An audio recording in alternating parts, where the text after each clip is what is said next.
Hi, I'm D'Angelo Thompson, and I'm a makeup artist in New York City. And I'm here at the Lior Malka Salon. And this is my fabulous friend, Ilana Becker. Thank you for having me. And we're gonna do a holiday look today and have some fun. Ready? Yay! I love fun. One thing I must stress before doing any makeup, you should definitely prep your skin. Any moisturizer of your preference. I find that this one works the best, Cetaphil. And also condition the lips. Rosebud is one of my favorites, but there's tons on the market. Sometimes when people put on moisturizer, they miss spots. So I always go with the back of my hand and just run it across the face. So what I'm checking for if there's any dry areas, and you're fully hydrated. So let's play. Now, I work with two foundations. I'll do the actual true shade, which is around the edges here, along the jawline. And then I'll use a concealer shade. And that shade I use under the eye, around the nose, and sometimes around the mouth line, creating what I call a perfect V. And that V is kind of a natural highlighter, so the attention comes center focus. So let's get started with foundation.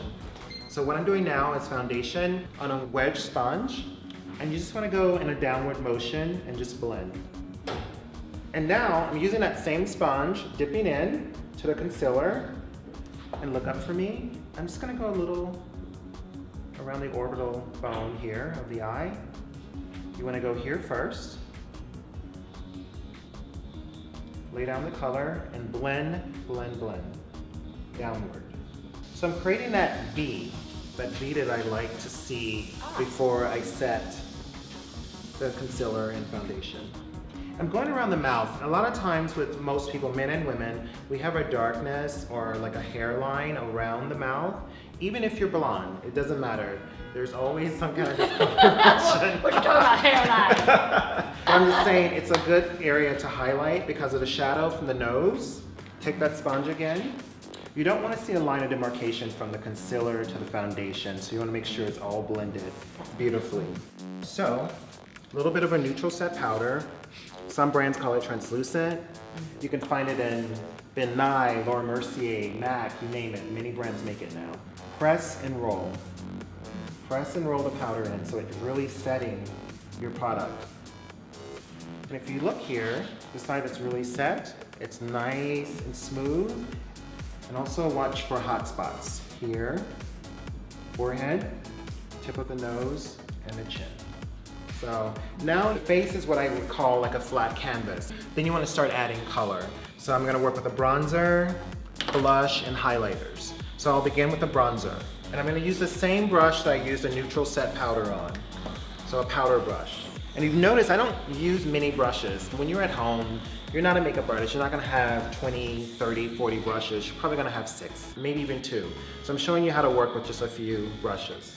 So when you're working with bronzer, make sure you don't lay down too much color and you're not streaking with color. So you just want to blend, blend, blend.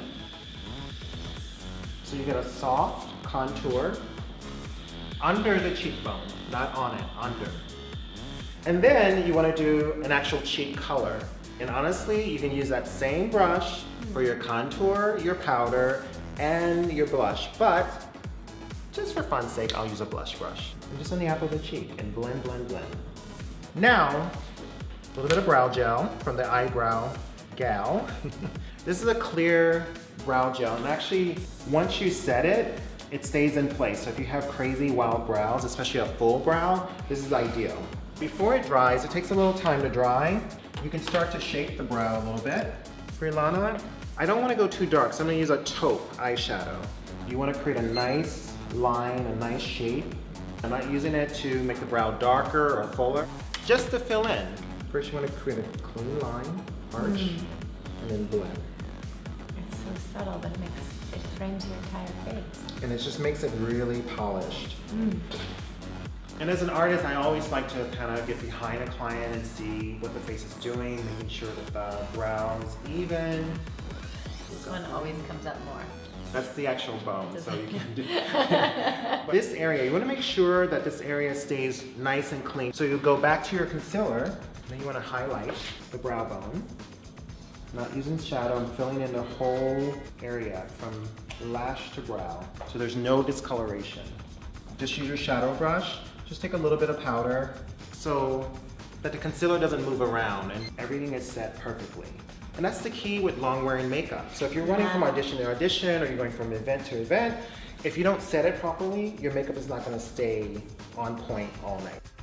This is actually a blush, but actually I'm gonna use it as a shadow. Just take this, saturate your shadow brush with it, shake it off, close your eyes, and just taking it from the lash to the crease. This is actually a drugstore brand, Black Radiance, but they have a 24-hour liquid eyeliner. The key is the brush. So to make sure you have a pointed, very defined brush. You saturate your brush, rest it on the lash bed, and just follow the lash bed. One clean swoop. Then you can go back. Done. And literally this can be done in 10 seconds. Look at the difference. Then if you want to wing it out a little bit, just go in the corner and just wing it. That's it. And voila. Here's my little trick. I love individual lashes. Short flare lashes are ideal. You need duo glue and then your tweezers. And for you, I see that you have lash extensions, but if you have come out, so what I'm gonna do is just kind of fill in on the tips. So I'm just putting 3 on the outer corner, and then I'm stacking them. So I'm gonna make sure that the lashes are blended perfectly in with her lashes and the extensions. Since Ilana has lash extensions, I'm not gonna add mascara because that's one rule of lash extensions. You don't wanna put too much mascara. And now we're gonna do some finishing touches. Just gonna highlight. And I use my ring finger and just blend, blend, blend. I like to build a lip, okay? And what I mean by that is like a lip stain first, and then you put the color on, and then you do the gloss. I'm not huge on lip liners as much, so I create the line with my lip brush. This is actually a lip stain. This pink has a lot of gold and silver flecks in it, which is great. This is the famous Ruby Woo. So let's saturate your lip brush with this red. And look for a matte red. You do the bow of the lip first, and then the base. And then use your brush and kind of tap the rest of the color on. Giving all my secrets away. But I love layering dimension to the lip. So when she smiles and the light catches it, and you want to make sure you don't get that on your teeth. So what's the trick that you use? Exactly. You have to do that little trick. Now, this is a polished look, but if you wanted to make it more dramatic, you can do liner in the waterline. So the waterline is actually right inside here. So I like to make sure it's a water-resistant pencil or waterproof.